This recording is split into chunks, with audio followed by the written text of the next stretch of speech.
Spyro the Magic Dragon lived by the shore. He liked to flame Rhinox. Too bad this game is boring. Little square-eyed Jackie loved him some Spyro games. Too bad for him, they all suck balls on Nintendo's Game Boy Advance.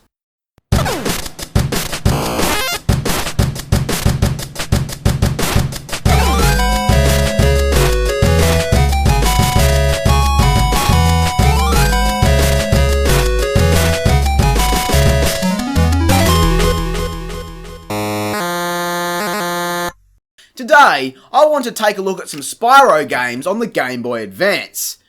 And I expect not fucking much, quite honestly. Up first is Spyro Season of Ice. This is technically the first game in the series not developed by Insomniac. It takes place just after Year of the Dragon as Spyro is third-wheeling Hunter and Bianca's date at the beach. Hunter claims to see a flying sheep saucer that turns out to be a balloon. What the fuck is your problem? Attached to the balloon is a note explaining that someone has cast a magical spell encasing all of the fairies in ice. So while Bianca heads off to get the sorceress's spellbook, Spyro starts rescuing fairies. Who is the bad guy, you may ask? It's not important, apparently. We start off in a hub area much like the previous games on PS1. The gameplay, level structure and collectibles are perfect recreations of the console games, only we're playing with an isometric view of the world. While I have no problem with that, I do have a problem with how much of the level I can see. Much like a lot of portable games, the screen is zoomed in so I can see the character, which would be fine if it didn't limit my ability to view the level. It is such a pain in the ass trying to see where things are, and while you can hold down the L button to look around, it's still frustrating. It probably doesn't help that I'm actually playing these games with the GameCube Game Boy player, but I have the same feelings about playing on an actual Game Boy. As you'd expect, we travel through portals into each level, collecting gems, fairies and completing objectives for random NPCs. Oh, and I can't forget, killing hordes of fucking Rhinox. Really? I hate the idea of killing the same species of enemy in every level. It's boring. The structure of the levels is open, but still quite maze-like. I generally have trouble remembering where I've already been. It doesn't help that my face feels like it's pressed up against the screen, so it's easy to miss stuff, making missions more annoying than challenging. The easiest fix for this would have been a simple map that I could bring up to see where I am, but the cherry on top of all of this is that when you complete an objective within a level, it takes you back to the person that gave you the mission to give you a fairy, resulting in having to backtrack through an empty level to continue, and if you die, back to the start of the level with any and all progress gone. Why can't I respawn at the last fairy I got? It's these problems that ruin this game for me. Market Mesa is the perfect example of where this is total bullshit. Multiple collectathon missions, some requiring the items to be found in a specific order, and a thief that I swear is impossible to catch. Aside from that, we also have speedways and Sparks levels making a return. I will say that while the style of gameplay in the Sparks section suits a handheld game better than a console one, Year of the Dragon's version was much better. I hate these parts. I feel like I have less control. I always seem to find myself facing the wrong way or running into stuff. And then we have the speedways. They kind of remind me of the jetpack sections in Crash's first Game Boy experience. Spyro flies into the screen through rings, shoots at stuff to gain time, and has a boss fight at the end. It'd be good if the game told me I actually needed to shoot some of this stuff, otherwise you have no chance at defeating the boss. Once you collect enough fairies, you can go through a portal to the next hub area. No bosses in between, unfortunately. Instead, we get a cutscene showing off some random Rhinoc named Grendor with the sorceress's spellbook. While trying to make himself more intelligent, he accidentally gives himself 2 heads. And 4 headaches. So this is the guy responsible for trying to capture fairies. He wants to use their magic to reverse the spell. As a story, I'm fine with that. It's not Riptide or anyone else coming back from the dead, and they've created a new character out of a simple enemy type. That's good. But while we're on the topic of headaches, this game gave me a fucking headache. I'm not joking. Hummingbird Fort is one of the worst levels I think I've ever played. Look at it. Can you figure out why this made my eyes bleed out of my ears? The level is floating above a background that looks far too similar to the ground I can actually stand on. This makes trying to jump between areas hard to do due to not clearly being able to see what I can and can't land on. The entire game has trouble with depth perception due to the isometric view, but this level takes the cake, purely because it also hurt my eyes trying to play this. So for that, I'm done. It's almost become a bragging point for me on this channel. I don't care how bad a game is, I'm willing to sit through it for the sake of a video. But this game isn't fucking worth it to me. The end result is a battle with Grendor, which sees the entire thing a waste of time. The fairies would have happily turned Grendor back if only he'd asked. Wow, what a happy fucking ending. It's a shame because the style of gameplay, the music, and the graphics for the most part are what Spyro is all about, but due to the amount of flaws in both the graphical and gameplay departments, this game is pretty mediocre. Spyro Season of Ice gets 4 out of 10. Yes, I do think this is better than Enter the Dragonfly, and probably even worth checking out if you're into Spyro. The next game is a direct sequel known as Spyro 2 Season of Flame. As you can clearly see by looking at this, it's a clone of the previous game.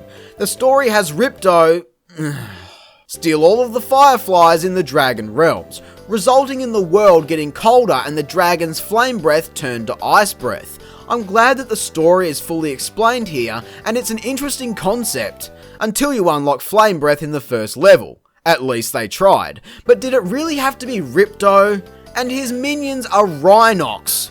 I'm sorry, but that is incorrect. Ganasty has Gnorcs, Ripto has Riptox, and Bitch has Rhinox. This series has lost all credibility. I'm sorry.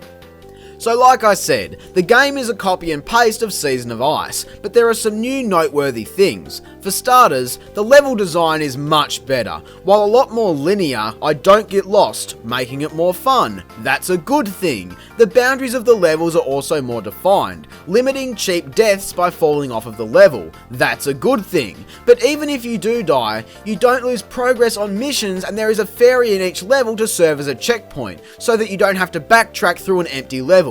That's a good fucking thing. As usual, Spyro has some unlockable abilities such as a stronger charge to break boulders and various breath abilities. What's good is that you're required to visit previous levels to collect everything. Again, that is a good thing. Instead of playing as Sparks and doing speedways, this time around we get to play as Sheila and Agent 9. Sheila's parts remind me of Q-Bert. While they're quite slow to navigate, it changes the style of gameplay and keeps the game fresh. Unfortunately, dying here requires backtracking the entire level. Agent 9's gameplay on the other hand is another new style of gameplay. Side-scrolling shooting, kind of like Captain Quark's games in Ratchet & Clank 3. These are fun and again, change things up. I'm quite impressed honestly. They took a game that wasn't all that good and improved it in all areas while retaining the great soundtrack and gorgeous graphics. Look at this Halloween level, it's fucking tits. Progressing to a new hub area requires the defeat of a boss. Crush and Gulp make a return, and while their bosses are quite simple, it's another welcome addition, much like the extra challenges within levels. It goes a bit further than just flaming stuff. Obstacle courses, defending an item, and even an escort mission which is terrible, but still different. Even Cow gets a mention. While the game gets repetitive towards the end, it's still a much better experience, and I actually finished this one. We get to fight Ripto in a pretty simple boss fight that actually broke the game, but it's still good, although far too easy. The whole game is actually quite easy, but I'd make the argument that you don't want fucking Dark Souls levels of rage at the beach. Finishing the game unlocks Dragon Drafts, or Checkers if you prefer. This is a good addition considering it's on a portable system. Season of Flame got everything pretty good, and while the game is definitely no masterpiece that can come close to rivaling console games in the series, it's still a fun playthrough. Spyro 2 Season of Flame gets 5 out of 10. Less than 2 months later, Enter the Dragonfly was released to, shall we say, mixed reviews. And then a year later we got Spyro Attack of the Rhinox. I mean, just why? My version is called Spyro Adventure. I love when they change the name. It's my favourite fucking thing! God damn, I'm having some deja vu shit here. It's Groundhog Day all over again. All three of these games are pretty much identical. Open world isometric collectathon platformers with nice graphics and serene music. The story starts off with the professor working on a device that allows them to keep an eye on Ripto and make sure he won't try to take over the world. After a run-in with the professor's robot butler, a wormhole opens up and Ripto jumps through to take over the world. Fancy that. Ripto sends his Rhinox out to terrorize the lands. And of course, it's Spyro's job to save the day. Simple enough. Collecting the hearts isn't as simple as getting through a level, however. They're only rewarded to you by completing quests given to you by various characters. This game is going for a bit more of an RPG approach, which is quite interesting if you ask me. There are a lot of items to be collected for quests, abilities to unlock, keys and locked boxes to be opened. The levels in this game are all structured differently. Some are quite linear while others are more of an open space, and there are a few like this one that are fucking terrible, requiring you to teleport all over the fucking place. Between all of these levels is a rather vast hub area. Unfortunately, due to the RPG style, there is a lot of backtracking required which can get quite tiresome.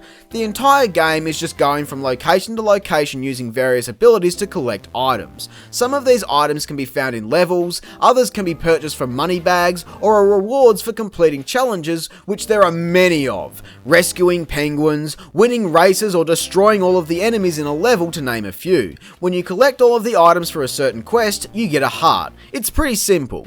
Actually, it's too fucking simple. This is a really easy game. Much like Year of the Dragon, the game has a bad habit of flat out explaining what to do. Oh hey, you just got this ability so now you can open up this area or do this other thing. Kind of dull. And some of the challenges don't offer any challenge. Look at this. How fast can you mash the button? During our travels, we run into Ripto from time to time and have to fight either him or a boss of his choosing. This is fine, but sometimes Butler crashes in and fucks you up. I hate this thing, even if it is really easy. It's too repetitive. But then the difficulty spikes up with Sergeant Bird and Agent 9 sections. Along your journey you'll come across these air vents. Sparks goes in to find either of the previously mentioned characters. Sergeant Bird's sections see you flying around shooting at stuff and rescuing penguins. These take a bit of time and are pretty boring honestly. They don't really add much. Agent 9's parts on the other hand, while not boring, are fucking bullshit. Instead of the running and gunning in Season of Flame, we get stealth missions. Don't get caught, gather keys, attempt to not fucking die, and rescue agents 1 through 8. Completing either of these rewards you with part of a key. Each key has 2 parts and they're required as important items can be found in the locked boxes. There is a lot to be done in this game. It has longevity, which is both a good and bad thing. It's good because in theory, you're going to be playing this when you're away from your console or computer, so it'll take time to get through. It's bad however because it requires lots of backtracking for not much reward. I'm not interested at this stage to get the 100%, but after putting in a little over 5 hours, we make our way to Ripto and destroy him without any effort. Save the Professor and Butler gets a new friend. Worth it.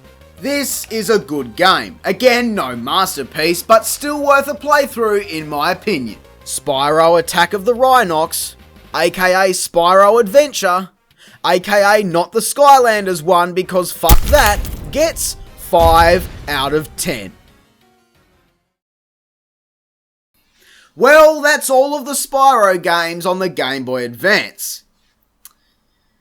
I know, I forgot to talk about Spyro Orange the Cortex Conspiracy, also known as Spyro Fusion, but I already talked about that game in my Crash Bandicoot GBA video. Do I really need to play that again?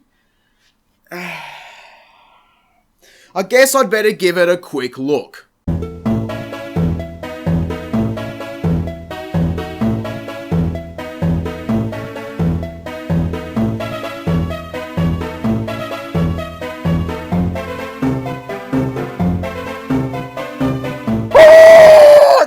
fucking shit, 2 out of 10. I hope you enjoyed the video. If you did, be sure to leave a like, subscribe, and share. I'm Square-Eyed Jack, and have a great fucking day. Thanks for watching.